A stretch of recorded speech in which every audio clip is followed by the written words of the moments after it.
जंगल में बहुत सारे पक्षी रहते हैं। उसी जंगल में राजू कौवा अपने पिता कालू कौवे के साथ रहता था। कालू कौवा और रानी कौवी राजू कौवे की किसी भी गलती पर उसे नहीं डांटते थे, इसीलिए राजू कौवा कुछ ज़्यादा ही बिगड़ गया था। अरे कालू कौवे, आज मैं इस राजू कौवे को नहीं छोड़ूंगी। इसे इतना मारूंगी कि इसका पैर टूट जाएगा, जैसे इसने मेरे बेटे का पैर तोड़ा है। टुनटुनी चिड़िया, चली जाओ यहाँ से, वरना मुझे गुस्सा आ गया तो मैं तुम्हें धक्के देकर निकालूंगी यहाँ से। हाँ हाँ टुनटुनी, चली जाओ यहाँ से। अगर आज के बाद मेरे बेटे के बारे में कुछ भी गलत कहा तो मैं तुम्हें बहुत मारूंगा। इस तरह से कालू कौवा और रानी कौवी उसकी हर गलत काम पर उसकी ही तरहदारी करते थे।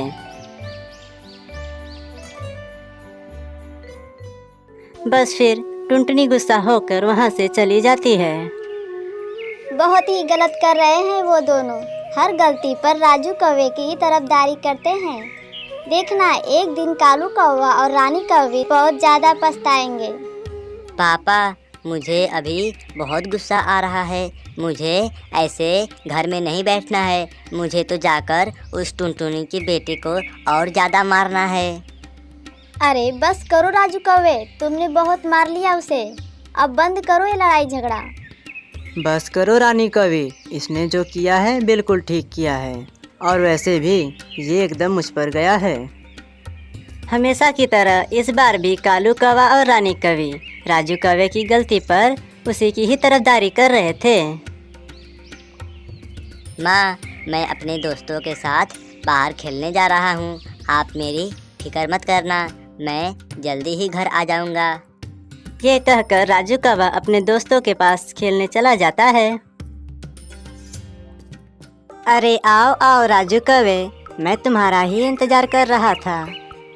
हाँ तो पक्षियों, आज हम कौन सा खेल खेलने वाले हैं, जल्दी बताओ। सुनो सुनो पक्षियों, मैं क्या कहती हूँ, आज हम सब लुक्का छिपी खेलते हैं। बहुत मजा आएगा, और जो पक्षी पहले पकड़ा जाएगा वो हार जाएगा। ठीक है, अब लुक्का छिपी खेलना शुरू करते हैं।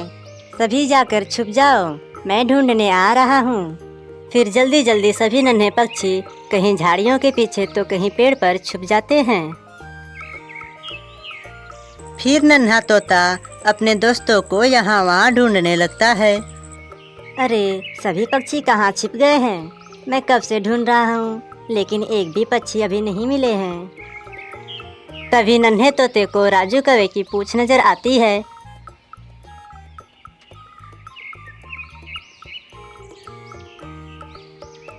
तो नन्हा तोता फौरन ही राजू कौवे के पास जाता है।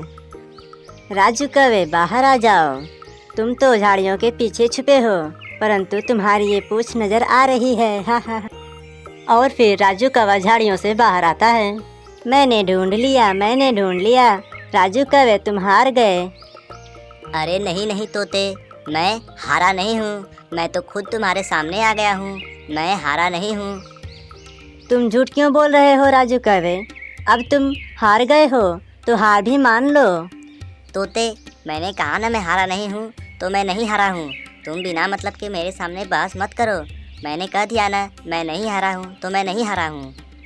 जो हारता है उसे गुस्सा ही तो आता है, इसीलिए तुम हारे हो राजू कौवे, तुम हार गए हो।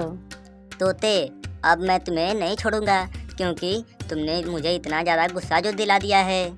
फिर राजू कौवा बेचारे नन्हे तोते को बहुत बेरहमी से मारने लगता है। तभी मीनू चिड़िया राजू कौवे का ये सब करते हुए देख लेती है। हे भगवान, राजू कौवे तुम इस बेचारे नन्हे तोते को क्यों मार रहे हो? छोड़ दो इसे। मैं नहीं रुकूंगा, मैं तो इसे आज मार ही डालूंगा। राजू कौवा मीनू चिड़िया की एक नहीं सुनता और नन्हे तोते को आखिर मार ही देता है। अरे राजू कौवे, तुमने ये क्या कर दिया? तुमने इस नन्हे तोते की जान ले ली। राजू कौवे, अब मैं तुम्हें नहीं छोड़ूंगी। मैं तुम्हें चील महाराज के सैनिकों से पकड़वाऊंगी, क्योंकि तुम एक कातिल हो। मीनू चिड़िया की बात सुनकर राजू कौवा डर जाता है और वहाँ से भाग जाता है। हे भगवान, तुमने ये क्या कर दिया राजू कौवे? अब कहीं चील महाराज तुम्हें फांसी की सजा ना सुना दे।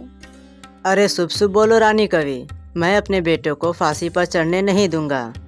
चलो चलो राजू कवे, मेरे साथ चलो, वरना मीनू चिड़िया किसी भी समय चील महाराज के सैनिक को लेकर आती ही होगी।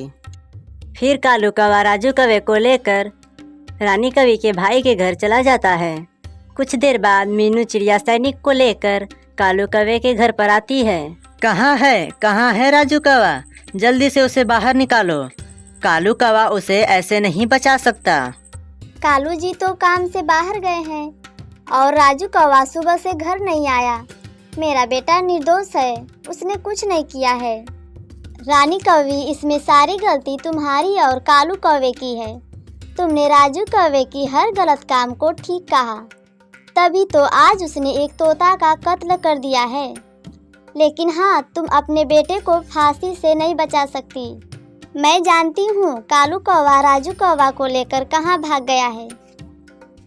फिर मीनू चिड़िया और सैनिक राजू कौवे को ढूंढने पूरे जंगल में निकल जाते हैं। इससे पहले मीनू चिड़िया भैया के पास दूसरे जंगल पहुँचे, उससे पहले मुझे जाना चाहिए। कालू जी को इस बात की खबर देनी चाहिए। फिर रानी कवि भी भागी भागी दूसरे जंगल चली जाती है।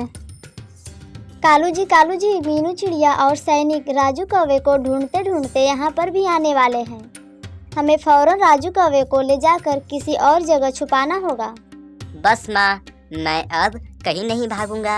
आ जाने दो मीनू आंटी को, मैं मीनू आंटी को भी तोते की तरह मार डालूंगा। ये क्या कह रहे हो तुम राजू कौवे? मुझे तो लगता था कि तुमने गलती से मार दिया होगा नन्हे तोते को और तुम्हें बहुत ज़्यादा शर्मिंदगी होगी, परंतु तुम्हें तो अपनी गलती का बिल्कुल भी एहसास नहीं है। माँ, मैंने कोई भी गलत काम नहीं किया है और आप दोनों ही तो कहते थे कि कभी भी किसी से मत डरना। अगर कभी कुछ ऐसा वैसा होता भी है तो आप दोनों संभाल लोगे। राजू कौवे, हमने हर गलती पर तुम्हारी साइड ली, तभी तो तुम इतने ज़्यादा बिगड़ गए हो और तुमने एक नन्हे तोते की जान ले ली। चलो, जान ले ली तो ले ली, परंतु तुम्हें अपने इस गलत काम पर बिल्कुल भी पछतावा नहीं है। बस पापा बस, आप मुझे ज़्यादा बातें मत सुनाओ। नन्हे तोते को मैंने ज़्यादा बातें सुनाने की वजह से ही मारा था। मतलब क्या है तुम्हारा? क्या अब तुम कालू जी को भी मार दोगे अब? बस राजू कौवे बस, बहुत ज़्यादा सर पर चढ़ा लिया है मैंने तुम्हें तो फांसी की सज़ा होनी ही चाहिए। कालू कौवे की बात सुनकर राजू कौवा सामने पड़ी चाकू को उठा लेता है। बस पापा, अगर आप मुझे मीनू आंटी के हवाले करेंगे तो मैं आपको इस चाकू से मार डालूंगा। मैं अपने बचाव के लिए कुछ भी कर सकता हूँ। अच्छा ठीक है राजू कौवा, अब कालू जी तुम्हें कुछ नहीं कहेंगे। कालू जी, आप चलो मेरे साथ, अब हमारा बेटा बड़ा हो गया है। बस तभी रानी कौवे का भाई राजू कौवे को पकड़ लेता है और राजू कौवे के हाथ से चाकू छूट के नीचे गिर जाता है। कल का बच्चा कितना भी होशियार बन जाए पर मेरा मुकाबला नहीं कर सकता है। तुम दोनों को पता है वहाँ तोता और तोती कितने ज़्यादा रो रहे हैं। इस राजू कौवे ने उन दोनों के साथ बहुत गलत किया है। चलो भैया चलो, इस राजू कौवे को लेकर चील महाराज के पास चलते हैं और इसे फांसी की सज़ा सुनवाते हैं। बस फिर वे सब राजू कौवे को पकड़कर चील महाराज के पास ले जाते हैं। फिर उसके बाद राजू कौवे को फांसी पर चढ़ा देते हैं और रानी कवि और राजू कौवे को अपनी गलती की सज़ा मिल जाती है।